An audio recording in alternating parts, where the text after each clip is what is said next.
study. So we are going to study the nuclear power plant. हमारी book में देखो 5.11 schematic diagram of nuclear power plant is given. तो इसको हम नाम दे देते हैं this is nuclear power plant. और उस दिन की क्लास में भी already studied what nuclear fission reactions are. Nuclear power plant पर न्यूक्लियर फिशन रिएक्शन होती है. न्यूक्लियस टूटता है तो उसमें से ढेर सारी एनर्जी निकलती है, हीट एनर्जी. तो कहाँ होती है वो न्यूक्लियर फिशन रिएक्शन? ये इसमें होती है न्यूक्लियर रिएक्टर में. In this nuclear reactor nuclear fission reaction takes place. याद है सबको न्यूक्लियर फिशन रिएक्शन? हाँ, यूरेनियम पे एक स्लो न्यूट्रॉन, यूरेनियम 235 पे एक स्लो न्यूट्रॉन बम्बार्ड किए थे, फेंके मारे थे, और वो फिर बाद में टूट गया था. न्यूक्लियस उसका फूट गया था, उसमें से बेरियम निकला, क्रिप्टन निकला, 3 न्यूट्रॉन्स निकले और 200 million electron volt, 200 mega electron volt energy निकली थी. और ढेर सारी वो एनर्जी क्या थी? Heat energy. यहाँ कौन सी एनर्जी निकलेगी? It will be heat energy. यहाँ क्या रिएक्शन हो रही है? न्यूक्लियर फिशन रिएक्शन हो रही है. न्यूक्लियर रिएक्टर में, मैंने इसको लेबलिंग में बाहर कर देता हूँ. न्यूक्लियर रिएक्टर में कौन सी रिएक्शन हो रही है? तो न्यूक्लियर रिएक्टर में न्यूक्लियर फिशन रिएक्शन हो रही है. और एक न्यूक्लियस के टूटने से, एक न्यूट्रॉन फेंके मारे थे हमने, उसके बदले हमको कितने न्यूट्रॉन्स मिलते हैं? 3. तो 3 न्यूट्रॉन में से 2 न्यूट्रॉन्स को हम अब्सॉर्ब करवा लेते by using control pods. Control pods क्या करते? Out of the 3 neutrons they absorb 2 neutrons. 2 neutrons को ये अब्सॉर्ब कर लेते. ओनली 1 न्यूट्रॉन को फिर से यूरेनियम से जाके हीट करने लगाते, फिर एनर्जी रिलीज होती. वो मैं आपको समझा चुका हूँ. ठीक, इसके प्रीवियस लेक्चर में सब हम डिटेल में पढ़ चुके हैं. तो यहाँ कौन सी एनर्जी बनेगी न्यूक्लियर रिएक्टर में? Heat energy. और ये हीट एनर्जी यहाँ से घूमकर जाएगी ऐसी, यहाँ से ऐसी, और ये हीट एनर्जी यहाँ आई. और फिर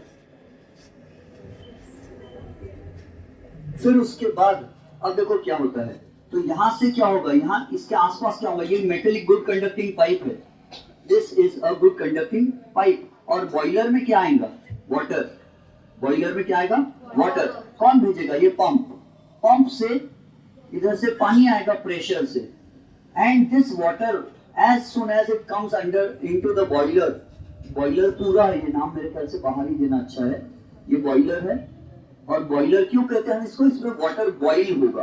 the water will come with the help of the pump. The water will be under high pressure. It will come into this chamber.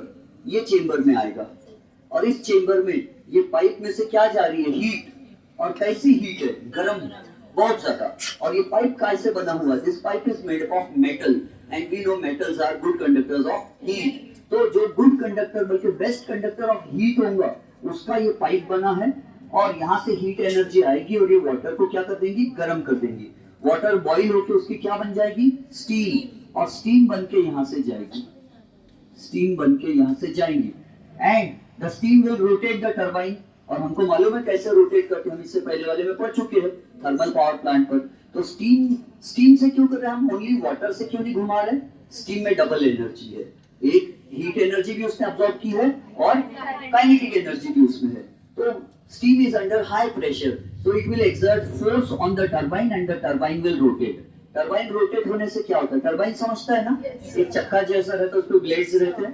तो टरबाइन रोटेट होगा तो वो क्या कर, जनरेटर के अंदर किसको घुमाएगा? मैग्नेट को घुमाएगा या कॉइल को घुमाएगा? वेरी गुड, मैग्नेट को घुमाएगा. एंड कॉइल के बीच में मैग्नेट घूमेगा तो इलेक्ट्रिसिटी जनरेट होंगी on the principle of electromagnetic induction. तो इलेक्ट्रोमैग्नेटिक इंडक्शन के बेसिस पर यहाँ पर कौन सी एनर्जी बनेगी? इलेक्ट्रिकल एनर्जी जनरेट होंगी. समझते हो? वो समझाना पड़ेगा क्या? मैग्नेट कैसा रहता है, कॉइल के बीच में वगैरह, वो सब मालूम है सबको? Very good. तो यहाँ इलेक्ट्रिकल एनर्जी जनरेट होंगी and that will be supplied. Electrical energy फिर सप्लाई कर देंगे. एंड जो स्टीम रहेंगी वो टरबाइन को घुमाने के बाद यहाँ आएंगी स्टीम. एंड स्टीम जब यहाँ पर आएगी तो इट विल, यहाँ से कैसा पानी आ रहा है? Cold water. और ये कौन से पाइप में आ रहा है? Metallic pipe. पाइप कैसा है? मेटेलिक है. एंड मेटेलिक पाइप होने से गुड कंडक्टर है. तो यहाँ से ठंडा पानी आया तो पाइप कैसा है? यहाँ का कोल्ड पाइप है. कोल्ड पाइप पे गरम गरम स्टीम टकराएंगी. कोल्ड पाइप पे गरम स्टीम टकराएंगी तो स्टीम क्या बन जाएगी? वाटर बन जाएगी. तो स्टीम वाटर बन जाएंगी और वाटर बन के कहाँ जाएंगी? ये बॉयलर में. फिर बॉयलर में वाटर को गरम हीट करेंगे और हीट से फिर से क्या बन जाएगी, स्टीम, और स्टीम बन के फिर से यहाँ जाएगी। तो देयर इज वन साइकिल, गर्म पानी आ रहा है और गर्म हो रहा है, स्टीम बन रही है, स्टीम बन के यहाँ जाके टरबाइन को घुमा रही है, फिर पानी आ रहा है, फिर यहाँ से जा रहा है, और ये पानी जो है ये गर्म है। अगर बहुत ज्यादा कोल्ड कंडेंस हो जाए तो ठंडा पानी भी बन सकता है, ठंडा यानी सादा पानी। तो यहाँ से कोल्ड वाटर आया, काय में आया, मेटेलिक पाइप में, और मेटेलिक पाइप कैसा हो गया, ठंडा ठंडा हो गया। उसने इसकी हीट अब्सॉर्ब किया, स्टीम की हीट अब्सॉर्ब किया।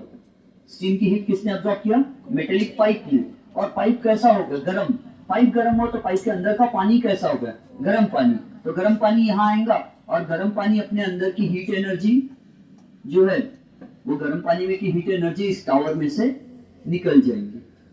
और that's why we call this tower as a cooling tower. ठंडा पानी आता है, गर्म हीट लेकर गर्म पानी बन के जाता है, हीट एनर्जी उड़ा देता है, फिर ठंडा पानी बन के फिर से आता है इधर, ये चलता रहता है, ठीक है। एंड इधर भी क्या होता है, स्टीम कंडेंस होती है। कंडेंस होने का मतलब क्या होता है, conversion of a gas into a liquid. तो स्टीम कंडेंस होकर वाटर बन जाती है। कूलिंग टावर में उसमें की हीट एनर्जी कैसे निकलती और हीट एनर्जी कैसे निकलती है, तो यहाँ पर ठंडा ठंडा पानी भेजेंगे इसके ऊपर।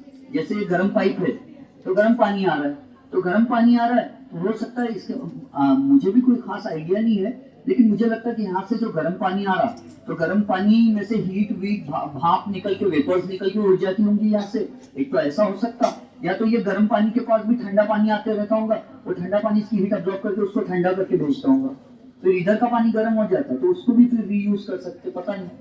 तो ऐसा हो सकता है गर्म पानी यहाँ जाके वेपर्स उड़ जाती होंगी गर्म पानी की, may be, I don't know.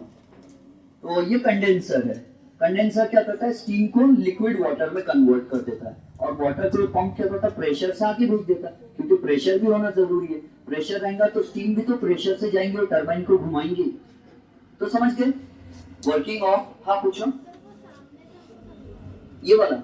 हाँ देखो, in this chamber, in this special room we have the nuclear power reactor. Nuclear reactor, इसमें क्या होगा, हम यूरेनियम का एक एटम रखेंगे, यूरेनियम 235 वाला, और जिसका एटॉमिक नंबर 92 होता है और एटॉमिक मास 235 होता है, और उस पे हीट करेंगे एक स्लो न्यूट्रॉन जिसका एटॉमिक मास 1 होता है। वो न्यूट्रॉन इसमें भिड़ेगा और क्या बना देगा, uranium. Atomic number will remain the same, atomic mass number 236 हो जाएगा, और यूरेनियम 236 अनस्टेबल है, वो फूट जाएगा अपने आप, उसका न्यूक्लियस फूट जाएगा तो बेरियम बनेगा। बेरियम का atomic number 56 and atomic mass number 141। Krypton बनेगा, क्रिप्टॉन का atomic number 36 and atomic mass number 92, plus एक न्यूट्रॉन फेंक कर मारे थे, उसके बदले हमको कितने न्यूट्रॉन्स मिलेंगे, 3, प्लस क्या मिलेगा, 200 mega electron volt heat energy मिलेगी, हीट एनर्जी। तो ये हीट एनर्जी से क्या होगा, पानी गर्म हो जाएगा, पानी गर्म होकर स्टीम बनेंगे। और एक न्यूट्रॉन हमने फेंक के मारे थे यूरेनियम को, लेकिन कितने न्यूट्रॉन और मिले, यानी एक फेंके थे 3 मिले। अब 3 जाके हिट करेंगे यूरेनियम को तो 9 न्यूट्रॉन निकलेंगे, 9 हिट करेंगे तो 27 हिट करेंगे तो 81, फिर 243 और ब्लास्ट हो जाएगा। लेकिन हम नहीं चाहते इतनी एनर्जी हो, तो 3 न्यूट्रॉन जैसे ही निकलेंगे तो जो कंट्रोल पॉड्स है ये 3 न्यूट्रॉन में से 2 न्यूट्रॉन्स को अब्सॉर्ब कर लेंगे, और एक न्यूट्रॉन को बोलेंगे फिर से जाके भिड़ यूरेनियम से, फिर से ये रिएक्शन होंगे, फिर से 200 मेगा इलेक्ट्रॉन वोल्ट एनर्जी बनेगी, है ना। फिर क्या होगा, फिर 3 न्यूट्रॉन बनेंगे, फिर 2 अब्सॉर्ब हो जाएंगे, एक न्यूट्रॉन फिर जाके भिड़ेगा, फिर इतनी एनर्जी बनेगी। तो ओनली एक ही न्यूट्रॉन जा जाके भिड़ता रहेगा, 3 न्यूट्रॉन्स नहीं भिड़ेंगे, हिट नहीं करेंगे। तो यहाँ पर क्या होगा, न्यूक्लियर फिशन रिएक्शन होगी और इसमें हीट एनर्जी निकलेगी, और वो हीट एनर्जी की वजह से ये पाइप गर्म आ जाएगा, और उससे यहाँ का पानी भी गर्म होगा और स्टीम बन के इधर जाएगा। स्टीम बन के जाएगा तो टरबाइन को घुमाएगा। पूछो आप, समझ गए? Okay, any other doubt? आगे बढ़े। हाँ, तो what are the advantages and disadvantages of a nuclear power station?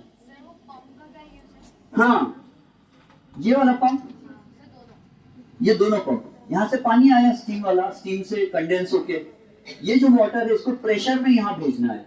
वो इसलिए कि पानी गर्म होगा तो हाई प्रेशर में रहेगा जब ये, तो स्टीम भी हाई प्रेशर से जाएंगी ऊपर, और हाई प्रेशर से जाएंगी तो प्रेशर ज्यादा रहेगा तो काइनेटिक एनर्जी भी ज्यादा रहेंगे, काइनेटिक एनर्जी ज्यादा रहेंगी, तो ये फास्ट में टरबाइन को रोटेट करेगी, इसलिए टरबाइन भी फास्ट में घूमेगा, तो हीट एनर्जी भी उसके पास दे रही हो और काइनेटिक एनर्जी भी दे रही, तो टरबाइन को ज्यादा ताकत से वो घुमा सकती है। तो पंप का काम होता है प्रेशर देना आगे भागने, अगर प्रेशर ही नहीं रहेगा तो ये आगे कैसे बढ़ेंगे और ये भागेंगे कैसे, ये काम प्रेशर देने का।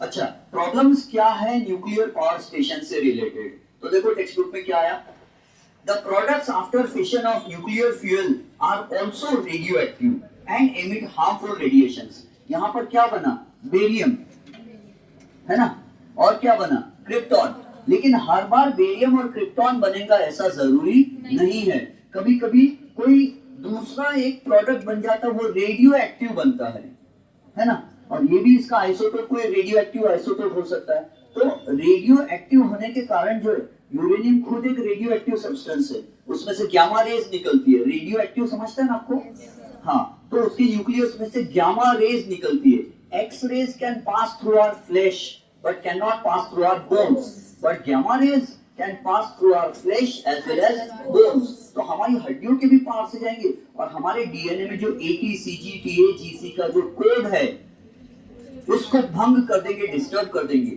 और कोड गलत होगा तो प्रोटीन गलत बनेगा, ट्रांसक्रिप्शन, ट्रांसलेशन, ट्रांसलोकेशन गलत होगा, प्रोटीन गलत बनेगा तो सेल में भी अबनॉर्मेलिटीज आ जाएंगी और कैंसर भी हो सकता है, अनकंट्रोल्ड रैपिड सेल डिवीजन होगा, अनकंट्रोल्ड रैपिड माइटोसिस होगा, वो कैंसर होता है, ऐसा भी हो सकता, या और कुछ भी जेनेटिक डिजीज हो सकती है, क्रोमोसोमल डिजीज भी हो सकती है, डिसऑर्डर।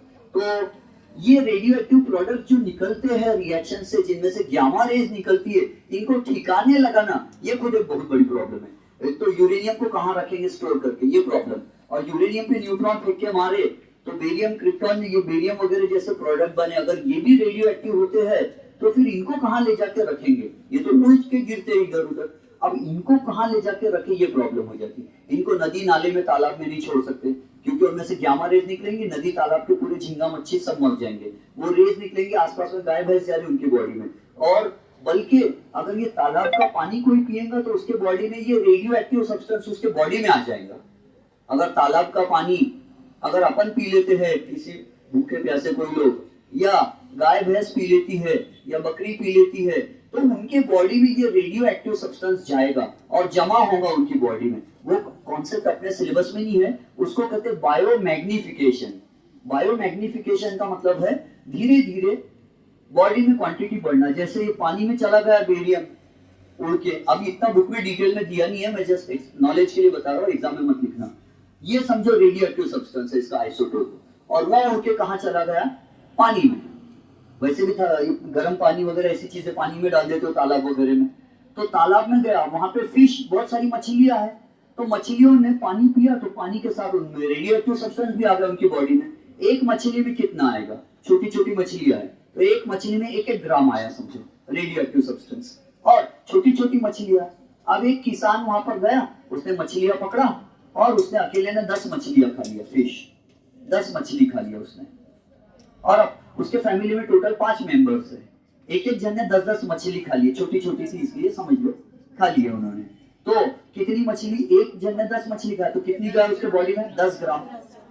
तो फिश की बॉडी में 1 ग्राम था, फिश नहीं मरी, आदमी के बॉडी में 10 ग्राम गया, तो या तो आदमी मर सकता है या नहीं मरे। तो एक फैमिली में 5 मेंबर्स है, वो 5 मेंबर्स को शेर ने खा लिया, अब शेर ने खा लिया तो 5 मेंबर्स नहीं मरते थे, लेकिन शेर ने खा लिया तो अब शेर मर जाएगा, वो 5 भी मर जाएंगे लेकिन शेर भी मर जाएगा, तो मर ही जाएंगे ना, और शेर मर जाएगा, क्यों, क्योंकि उसके बॉडी में डोज कितना हो गया, 50 ग्राम हो गया, है ना। इसको बोलते हैं बायो मैग्निफिकेशन। मैग्निफिकेशन यानी बढ़ना, क्वांटिटी, मैग्नीफाइंग ग्लास, तो क्वांटिटी बढ़ती जाती है और ऐसा होने से नुकसान हो सकता है। ये रेडियो एक्टिव सब्सटेंस, अगर शेर नहीं भी मरेगा, ह्यूमन बीइंग नहीं भी मरेगा, तो उसके बॉडी में रेडियो एक्टिव सब्सटेंस है, उसमें से गामा रेज निकलती है, कोई कैंसर हो सकता है उस पर्सन को, फिश मर सकती। तो ये रेडियो एक्टिव सब्सटेंसेस को ठिकाने लगाना, ये सबसे बड़ी प्रॉब्लम है। The products are called nuclear waste. ये जो प्रोडक्ट्स बनते हैं इनको न्यूक्लियर वेस्ट बोलते हैं, क्योंकि डबल से काम में नहीं आता। How to dispose the nuclear waste safely is a big challenge. Scientist लोग ये सोच रहे हैं कि ये वेस्ट मटेरियल को कहाँ रखें जमीन के नीचे गड्ढा खोद के रख देंगे ना 10 किलोमीटर नीचे, तो वहां से 10 किलोमीटर नीचे से भी गामा रेज आएंगी अर्थ में से निकल के। मिट्टी में, हवा में, पानी में, कहीं भी रख दो गामा रेज आती ही आती है। तो इसको कहाँ रखे, ये प्रॉब्लम है। दूसरा प्रॉब्लम है कि न्यूक्लियर पावर प्लांट पर अगर कोई ब्लास्ट हो जाए, ये चेन रिएक्शन होती है, एक न्यूट्रॉन फेंक के मारे तो कितने न्यूट्रॉन बने, 3, और एक न्यूट्रॉन फेंकने से एनर्जी कितनी बनी, 200 मेगा इलेक्ट्रॉन वोल्ट। 3 न्यूट्रॉन भिड़ जाएंगे एक की जगह तो 600 मेगा इलेक्ट्रॉन वोल्ट एनर्जी बनेगी, और 3 न्यूट्रॉन भिड़ेंगे तो कितने न्यूट्रॉन बनेंगे, 9, फिर 9 भिड़ेंगे तो 1800 एनर्जी बनेगी, और इलेक्ट्रॉन कितने आएंगे, 27, 9 भिड़ रहे तो, और 27 भिड़ेंगे तो एनर्जी आएंगी 5400 मेगा इलेक्ट्रॉन वोल्ट, और न्यूट्रॉन बनेंगे 81। अब ये मैथ्स कंफ्यूजिंग हो जाएगा, तो एनर्जी बढ़ती जाएंगी और ब्लास्ट हो जाएगा, और उसको कहते हैं अनकंट्रोल्ड चेन रिएक्शन। और ऐसा रशिया के एक सिटी में चेरनोबिल नाम का, पता नहीं गांव में खेड़ा है, सिटी था क्या था, तो वहां पर चेरनोबिल में ऐसा ब्लास्ट हो चुका है। इसके बारे में साइंस 2 चैप्टर नंबर 4 में आ चुका है, एनवायरमेंटल मैनेजमेंट वाले चैप्टर में चेरनोबिल का नाम आ चुका है, एक येलो बॉक्स में दिया हुआ है। तो चेरनोबिल में ऐसा डिजास्टर हो चुका है ब्लास्ट, और वो जानलेवा हो सकता है ना। ऐसा ब्लास्ट अगर हो जाए तो जानलेवा, और अगर रेडिएशंस निकल जाए, लीक हो जाए रेडिएशन गामा रेज, और अपनी बॉडी में से जाए तो कैंसर भी हो सकता है। An accident in nuclear power plant can be very fatal, बहुत जानलेवा हो सकता है, बोलते हैं जानलेवा ही हो जाए तो और क्या चाहिए बहुत। This is because the accident may result in release of very harmful radiations, क्योंकि गामा रेज हिरोशिमा नागासाकी में जो ब्लास्ट हुए थे, तो आज भी वहां के लोगों में जेनेटिक डिजीजेस पाई जाती, जेनेटिक डिसऑर्डर्स पाए जाते हैं, क्योंकि जो गामा रेज निकली थी उससे उनके जो डीएनए का सीक्वेंस, जीन्स का सीक्वेंस बिगड़ गया था, वो जेनेटिक डिजीजेस हो गई थी उन लोगों को। तो ये हो गया हमारा टॉपिक। अच्छा, अपने इंडिया में न्यूक्लियर पावर प्लांट्स कहाँ कहाँ है, तो कुंडाकुलम में है, कुंडाकुलम, तारापुर में है, रावतभाटा में है, और काइगा में है। टेक्स्ट बुक में ये 4 नाम दिख रहे हैं मुझे, कुंडाकुलम, तारापुर, रावतभाटा और काइगा। और ये कौन से स्टेट में है ये आपको पता करना है, नवनीत डाइजेस्ट से देख देख के लिख लेना। किसी की बुक में लिखा है क्या? हाँ, तो बता दो, मैं इसमें से देख के बोल देता हूँ, मुझे खुद को भी नहीं। कुंडाकुलम कहाँ पर है? तमिलनाडु में। Kudankulam nuclear power station is in Tamil Nadu, और कितनी कैपेसिटी के इलेक्ट्रिक पावर बनाता है वो? 2000 मेगावाट। मेगा का मतलब क्या होता है? कोई लड़की का नाम है मेगा? नहीं, मेगा यानी 10 लाख, मेगा यानी 10 रेज़ टू पावर 6। मेगा का मतलब होता है 10 रेज़ टू पावर 6 मेगा, और 10 रेज़ टू पावर 6 यानी 1 मिलियन यानी 10 लाख। अब 2000 मेगावाट का मतलब क्या होता? 2000 मेगा यानी 10 लाख, 1 2 3 4 5 6 वाट। अभी कितना हो गया? 2 के सामने 9 जीरो, 3 4 5 6 7 8 9 वाट। इतना यूनिट 10 100 1000 10,000 1 लाख 10 लाख 1 करोड़ 10 करोड़ 1 अरब, 2 अरब वाट पावर इलेक्ट्रिसिटी। ये क्या है? पावर प्लांट है, पावर स्टेशन। तो क्या बनाता है? पावर बनाता। पावर बनाता है नहीं क्या? इलेक्ट्रिसिटी बनाता। क्या इलेक्ट्रिसिटी का पावर होता है? हाँ, तभी तो इलेक्ट्रिसिटी के भरोसे वॉशिंग मशीन कपड़े धो के देती, डिश वॉशर बर्तन धो के देता, फैन हवा करके देता। इलेक्ट्रिसिटी पावर देती है ये सब चीजों को। तो पावर हाउस में कुंडाकुलम पावर स्टेशन कहाँ है? तमिलनाडु। कितनी इलेक्ट्रिक पावर बनाता है वो?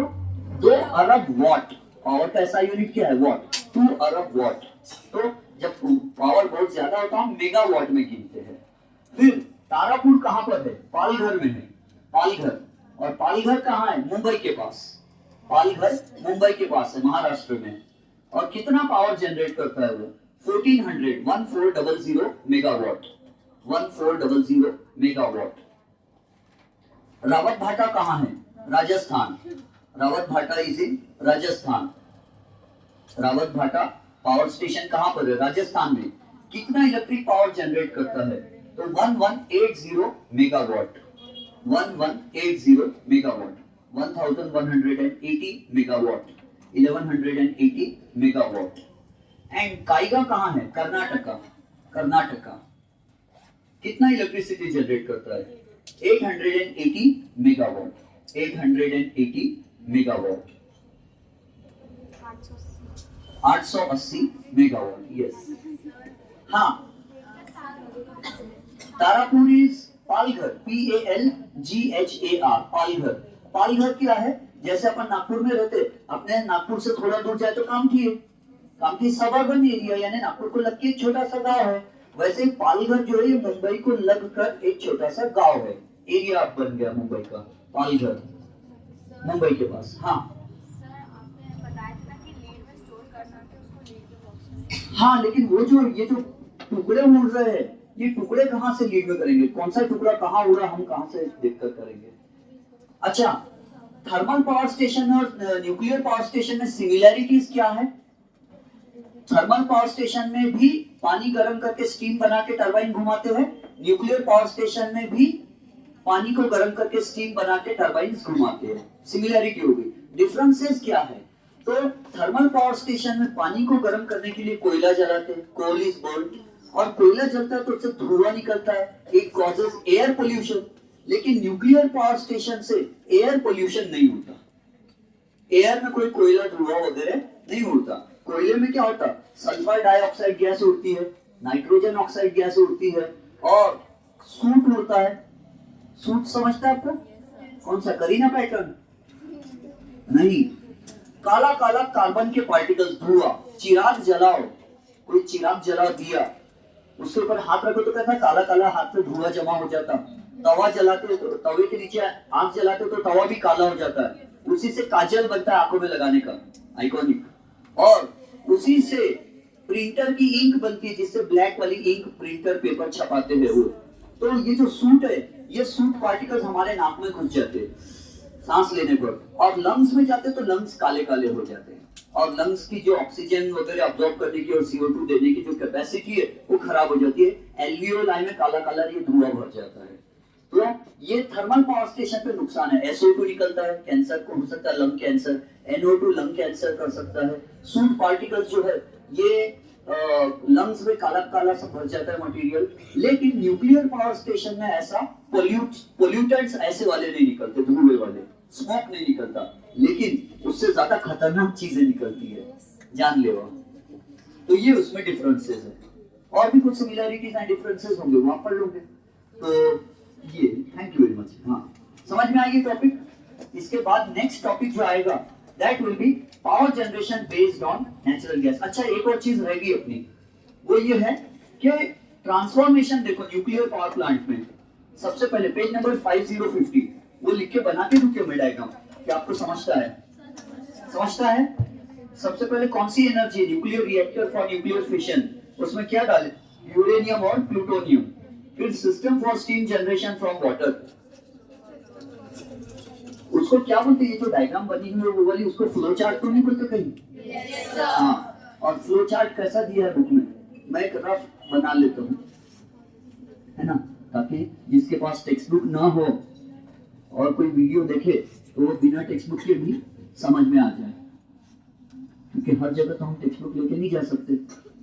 और फोन तो फंडामेंटल यूनिट ऑफ लाइफ है, द सेल, उसको तो ले जाते हैं।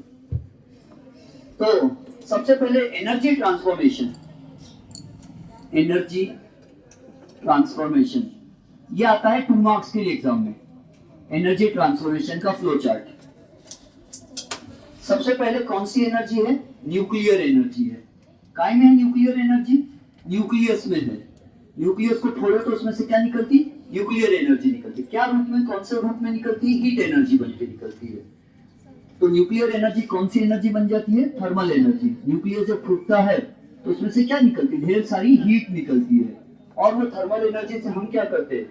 स्टीम बनाते। स्टीम में क्या रहती है? Kinetic energy of in steam. Steam भागती है पावरफुली, काइनेटिक एनर्जी आ गई।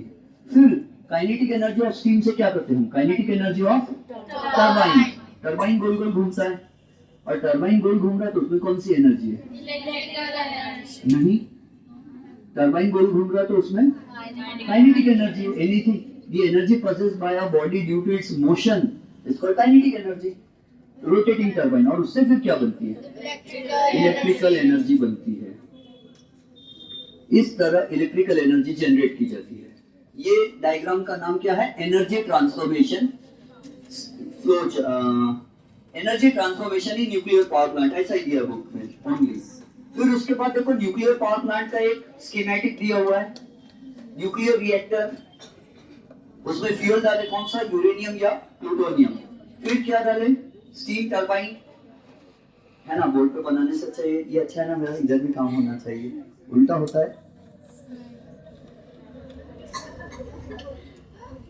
है ना। कुछ लोगों के पास टेक्स्ट बुक नहीं रहेंगे तो ये देख लेंगे और ये डायग्राम भी देख लेंगे कि मैंने कैसे कैसे गलत बनाया। हाँ, तो ऐसी बात है, समझ में आ रहा है न्यूक्लियर पावर प्लांट। वो दूसरा वाला समझे, system for generation of steam from water, water से स्टीम जनरेट करते हैं। स्टीम टरबाइन, क्या सबके लिए अलग अलग टरबाइन होता है? थर्मल पावर प्लांट के लिए अलग टरबाइन होता है घुमाने का, विंड पावर स्टेशन के लिए अलग टरबाइन होता है। हाँ, सबके लिए अलग अलग टरबाइन होता है, क्यों, बाद में डिस्कस करेंगे वो, है ना। और फिर जनरेटर और इलेक्ट्रिकल एनर्जी बन जाती है।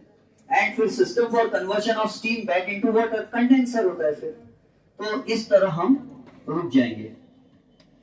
न्यूक्लियर पावर स्टेशन के बारे में मेरे ख्याल से हमने अच्छी खासी जानकारी 2 लेक्चर्स में समझ ली। और अब एक्सरसाइज में कोई क्वेश्चन दिया है शायद, question number 11, give scientific reasons, page number 6060। It is absolutely necessary to control the fission reaction in nuclear power plant. Control करना जरूरी है बोलते, कंट्रोल चेन रिएक्शन करना जरूरी है, क्यों? वेरी गुड, ब्लास्ट हो जाएगा, लेकिन उसको डिटेल में 2 मार्क्स के लायक लिखना पड़ेगा।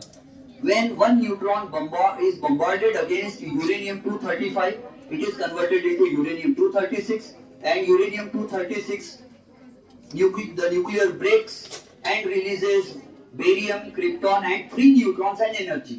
These 3 neutrons again hit the next uranium nucleus, and then they generate more energy, and that releases 9 neutrons. Then 9 neutrons bombard against uranium and release even more energy, and finally there will be a blast. To control this, we use control pods that absorb 2 neutrons out of 3. Each time they absorb 2 neutrons out of 3 neutrons. समझ गए? ऐसा थोड़ा बना के digest में से, नमनीत digest से या चेतना पब्लिकेशन मास्टर की में से देखकर आंसर आपको लिखना है। बस energy obtained from fossil fuels is not green energy, वो तो अभी है ही। और देखो explain with diagram step by step energy conversion in nuclear power plant. पूछा है ना ये question, energy conversion in nuclear power plant, लिख सकते हैं हम ये। तो वी विल स्टॉप हियर।